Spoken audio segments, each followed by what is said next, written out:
Un público es un grupo heterogéneo de gente unida por la atención. Tradicionalmente, el público ha sido considerado como una masa compacta, influenciable e intelectualmente vaga. En los grabados de Hogarth o Daumier y hasta en las fotografías de los años 50, el público aparece a menudo de manera despectiva, grotesca, infantilizada, uniforme y casi siempre conforme.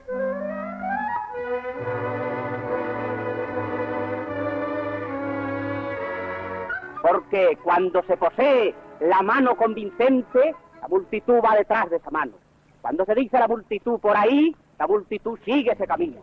El orador ha de tener esta mano, hinchazón de la elocuencia. Esta mano sirve para en la tempestad del público calmarla plenamente. El cine, en cambio, ha mostrado a su público de manera individualizada y frecuentemente en estado de éxtasis ante la pantalla.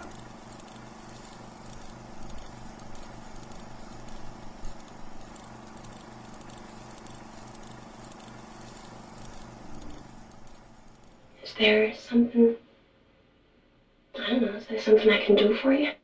As we think about cinema, the future of cinema will involve diverse, not singular exhibition experiences, both public and private, both in commercial movie theaters and beyond. We will have event movies that we all turn out to see. Alex, what's happening? I just heard hello.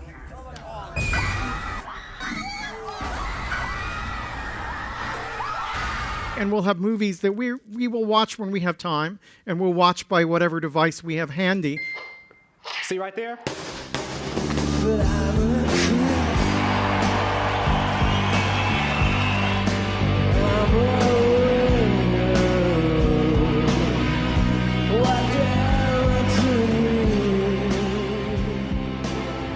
Como la masa misma, el prestigio del público ha sufrido altibajos. Baste observar el cambiante valor social del fan.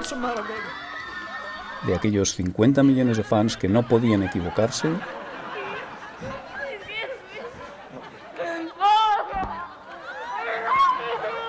al descerebrado perseguidor de los Beatles o Britney. Thousands of Beatles fans are bedded down for the night to await the arrival of their heroes. Oh, baby, baby, oops, I did it again. I played with your heart, got lost in the game. What you don't realize is that Britney's making you all this money and all you do is write a bunch of crap about her. Just kidding.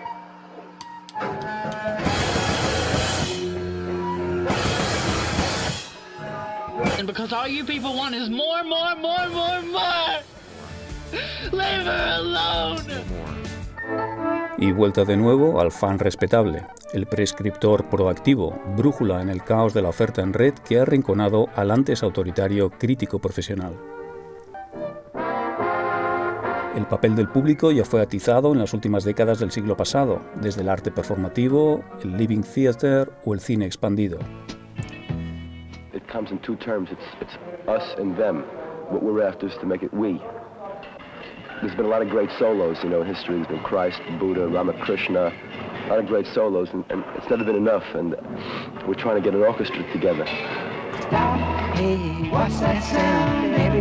Pero han sido esas nuevas tecnologías las que han invitado de verdad a un cambio en la relación entre público y escenario, esos ámbitos antes distanciados por un abismo místico que hoy se confunden constantemente.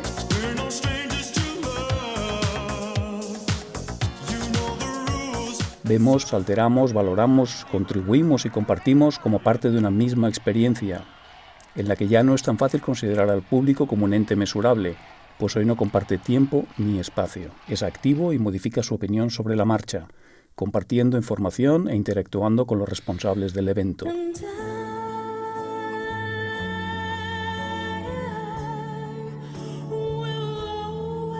¿A qué llamamos entonces hoy público?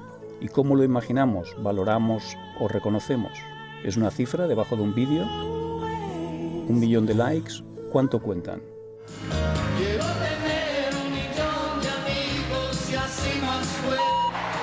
Ay, amigo, mis brazos me están matando. Sí, pues no hay nada que hacer al respecto. Oye, ¿estás seguro? Porque no sabemos. ¿Y si solo...?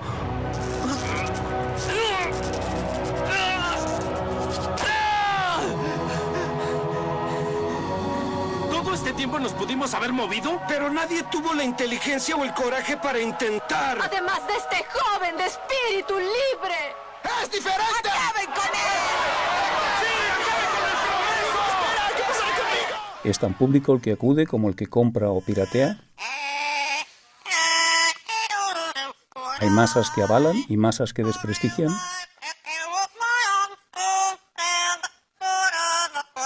¿Un buen público es un gran público?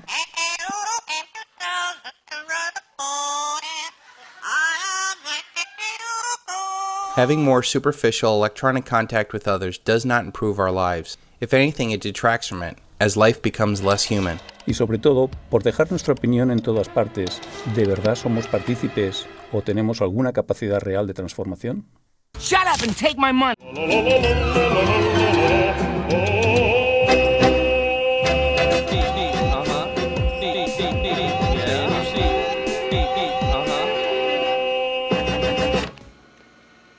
The internet is a completely different culture, isn't it? You said it. Everything here is immediately followed by sarcastic comments and nasty responses. Yep. We're finally where we belong.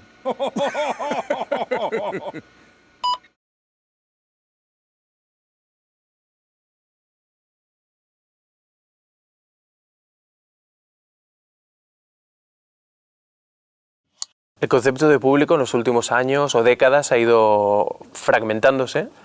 La primera noción importante es esa transición de público a públicos. Desde un gran mainstream que abarcaba todo. La idea de que el público no es un ente uniforme y homogéneo, sino que hay muchas comunidades de interés y muchas comunidades de saber dentro de esos públicos abstractos. A unos años 90, en donde se empieza a fraccionar mucho más.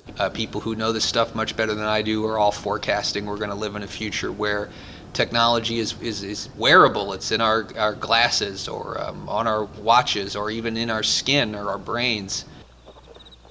Hello, Central. I'm switching to my eyeglasses. Put a hold on my wallet, but keep my shoe open.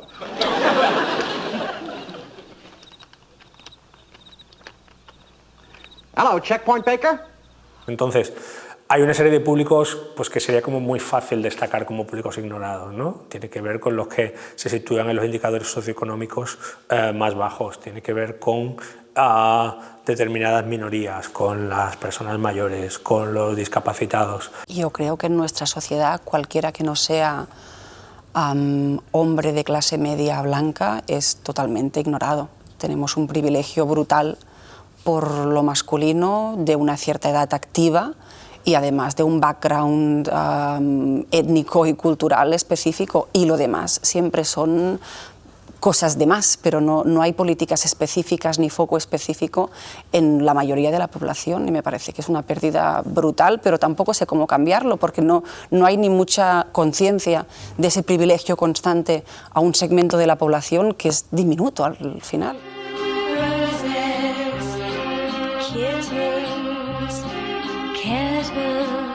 Pero me gustaría pensar que en realidad hacia esos públicos, paulatinamente, distintos flancos, se les visibiliza y se les pone en valor. Whoa. That's a glitch. Don't touch that. Yeah. Tea, a drink with jam and bread. That would be... If you ever look at people's searches online, they're like avant-garde poems. I mean, they really do jump all over the shop.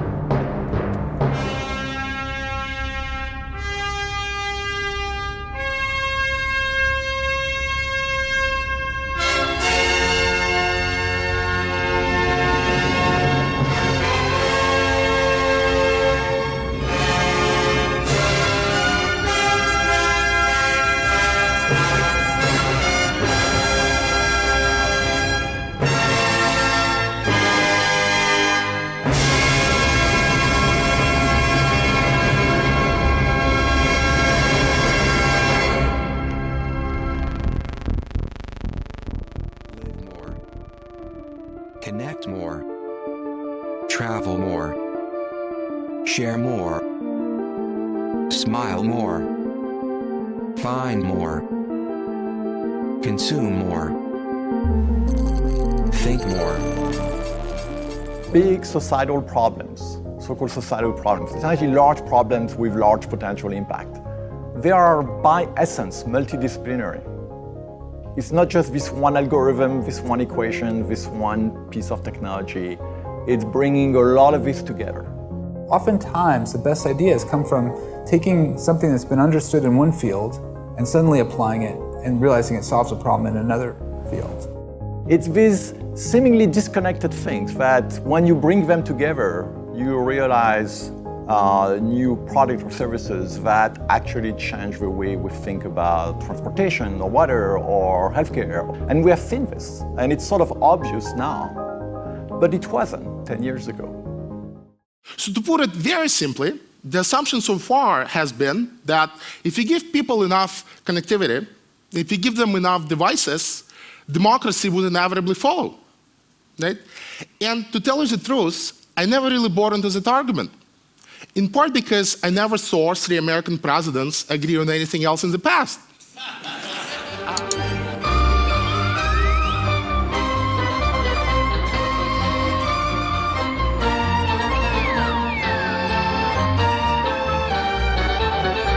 So, really important part of the internet early on is that it was permissionless, some people call it.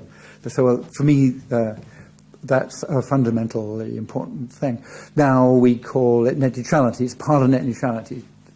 For the last 25 years, people have used the internet for all kinds of things. They've invented new applications. They've run video over it. They run audio over it. They run conferencing. Now you can run between different web pages. You can do web RTC, where there's real-time communication between different web pages. You can invent your own new collaborative system. You can make your own decentralized system on top of the web itself. You can do all kinds of really nifty things. And you can do all of these things without asking anybody's permission. So the openness of the space was really important then. In the United States, being rude on the internet, that's the purpose of it. That's why you're on the internet. A lot of people are against mean tweeting because it's usually at your expense. You're a big fucking man when you're sitting behind your keyboard, but you'd never say that shit to my face. Of course I wouldn't, because you would hit me. Why would I invoke violence when I can do it happily from the safety of my own home? There's sort of these two polarizing perspectives, right? Everything is great. The internet has created all this freedom and liberty and everything's going to be fantastic. Or everything is terrible. The internet has created all these tools for cracking down and spying and, controlling what we say. And the thing is, both are true, right? The internet has done both. And both are kind of amazing and astonishing. And which one will win out in the long run is up to us. It doesn't make sense to say, oh, one is doing better than the other. They're both true. And it's up to us which ones we emphasize and which ones we take advantage of, because they're both there and they're both always going to be there. Los públicos han cambiado un montón porque hay una exigencia de participación y interactividad muy bestia. Hola, ¿qué tal? Muy buenas a todos. Bueno, y vamos a entrevistar a Pablo Iglesias. Así es como te llaman, ¿no? Así me llamo, sí. De forma que incluso se acaba subvirtiendo el espacio público y privado, porque esa exigencia de participación y de interactividad también se traslada a los espacios privados o semipúblicos o semiprivados. Will you please give your warmest welcome to the newest king of comedy, Rupert Pupkin. Good evening, ladies and gentlemen. My name is Rupert Pupkin. I was born in... Con lo cual yo creo que hay como una reconfiguración en la cual el concepto de público y privado deja de tener sentido, pero emergen nuevos sentidos para lo que aún no tenemos nombres, ¿no? Se habla de los commons a veces. Creo que estamos en un momento como de intentar entender esa nueva complejidad y esa nueva exigencia, sobre todo, de participación y de no ser mero espectador de las derivas històriques o urbanes. Hi ha un risc, el de les noves tecnologies, que és que si bé augmenten la interacció i la participació del públic, es pot entendre aquesta participació d'una forma exclusivament quantitativa, no? Per crear més soroll, tenir un públic molt més fidelitzat, molt més atent, però és una falsa participació. És una participació que és només que augmenta aquest component espectatorial, però al final no modifiquen res els continguts originals. Permíteme que insista. Y pregunta por tu seguro de hogar. Te sorprenderás. Quan tu fas un producte, sigui audiovisual o sigui teatral, el que sigui, has de tenir molt clar d'entrada on vols posar el teu públic, quina és la naturalesa d'aquest públic, és a dir, si és un públic massa, o si és una multitud connectada, o si és un públic molt més individualitzat. Llavors has de tenir molt en compte el grau de llibertat i participació que pot arribar a tenir aquest espectador, perquè hi ha mitjans, com la televisió, la naturalesa dels quals fa molt poc partícips als espectadors. Buenas tardes, Matías. Buenas tardes. No le tenemos. Bueno, pero ¿esto qué es? ¿Pero esto qué es? This is a short and possibly unfair history of the rise and fall of the television journalist as a hero. If you go back 50 years, television journalists were creeps, above all to politicians. They followed the rule of their boss, Lord Reith. The BBC, he said, is for the people. The government is for the people, so it follows that the BBC must be for the government.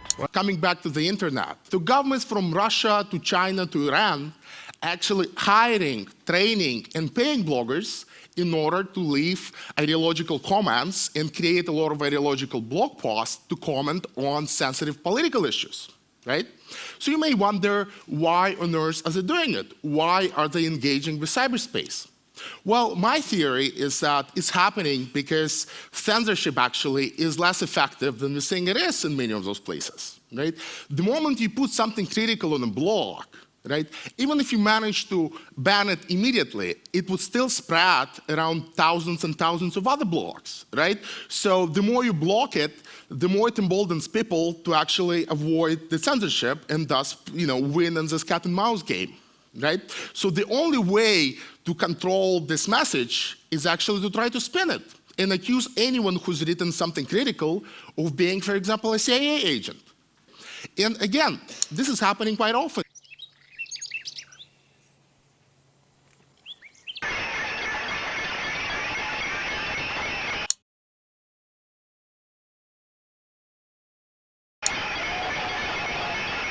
The problem was not that we weren't collecting information. It wasn't that we didn't have enough dots. It wasn't that we didn't have a haystack. It was that we did not understand the haystack that we have. They say knowledge is power, but how do we make knowledge powerful? Especially when that knowledge comes in the form of data. Lots of data. How do we find the meaning? Tell the story. Share the story. The problem with mass surveillance is that we're piling more hay on a haystack we already don't understand. Yo creo que ahí va a estar el debate en los próximos tiempos, en hacerse visible en un entorno muy infoxicado en el que se están produciendo emisiones de información y de ruido al mismo tiempo por los mismos canales, entonces ser capaz de separar el grano de la paja y hacerlo en este mismo entorno sin sectarizar, creo que ahí va a estar el debate en los próximos tiempos. My name's Robbie Cooper. Since 2008, I've been working on a project called Immersion, where I record people through the screen as they respond to various types of media. The idea is to create a portrait of our culture through the screen, from babies to the very old, a journey through our lives as media consumers. According to research, the average American spends about 6 hours a day looking at a screen, which is an incredible amount of conscious hours. It's a matter of almost constant debate how mediated reality affects our perceptions and our lives. So what I'd like to do is create a body of work that reflects the experience of the audience. The project is shot on high-res video and stills are lifted from the video, so the end product is both moving and still images. So far we've shot in the US and Europe, and we've covered subjects as diverse as video games, sports, horror, pornography, music and comedy. At the same time, I've also become very interested in the potential of large-scale collaboration, of throwing the project open to anyone who'd like to participate. And one of the ways I think our audience are going is towards a fascination with experiencing things themselves. They're getting increasingly, not bored, mistrustful of programs that feel thin because they lecture them and tell them. What they're interested in is going and experiencing stuff. I think it's something to do with the sensibility that the internet is now amplifying in people, which is this desire to jump. Pero también estamos evolucionando hacia otro territorio, sobre todo en las grandes instituciones, en los museos marcas, que es el de, por un lado, querer estudiar esas contribuciones que hacen los visitantes usuarios para darles precisamente más de lo que más quieren, es decir, empezar a usar métricas que observan el comportamiento de los usuarios de forma mucho más delimitada, como se ha hecho desde hace muchos años en la televisión, como se ha hecho en la prensa en los últimos años desde el advenimiento de la prensa digital.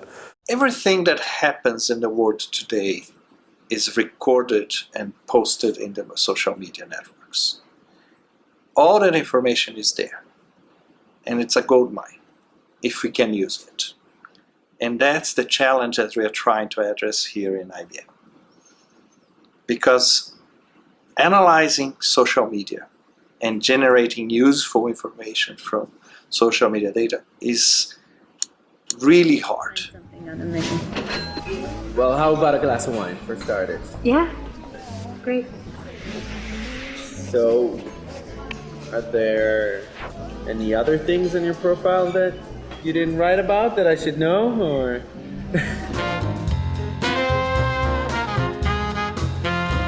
Because dating is so personal, you get more of the person in the data. Ever heard that term, scraping? That's the collection of information, but without the illegal element of hacking. Whoa, free porn. Yeah. How do we get it? And I guess the sort of classic guy who just spends way too much time doing it, and you know has the obvious sort of relationship with his alter ego. You know, I had to get that shot, and I got it on the first shoot. And whenever I show that picture, I show this one next to it, like, you know, in galleries or whatever. Or this is really the sort of central picture of the whole project, because for this guy, this world offers things that he will never be able to get in the real world. Well done. Level complete.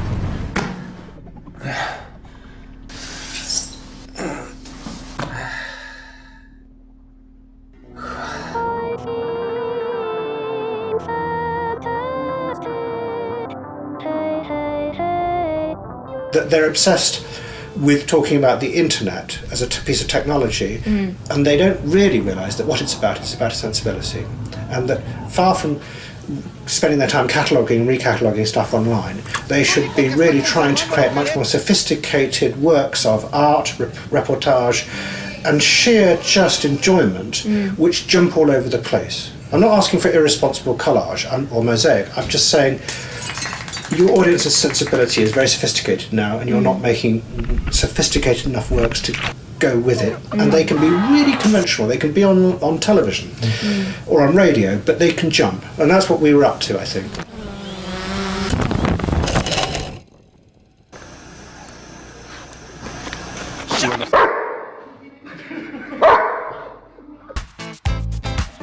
Try to keep cool.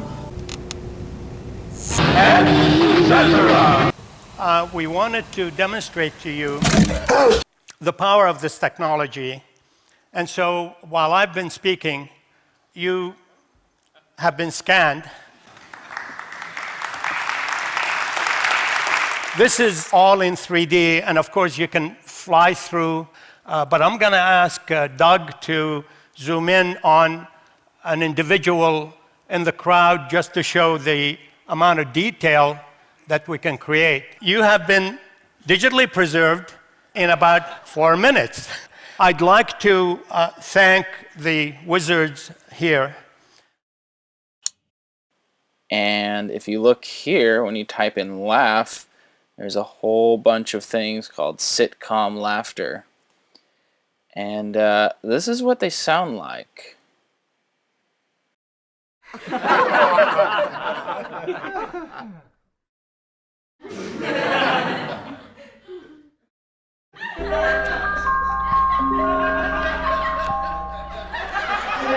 Raindrops on roses and whiskers on kittens, bright copper kettles and warm woolen mittens, brown paper packages tied up with strings.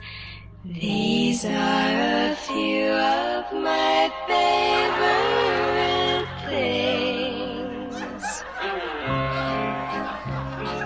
Cream-colored ponies and crisp apple strudels, doorbells and sleigh bells and schnitzel with noodles, wild geese that fly with the moon on their wings. These are a few of my favorite things.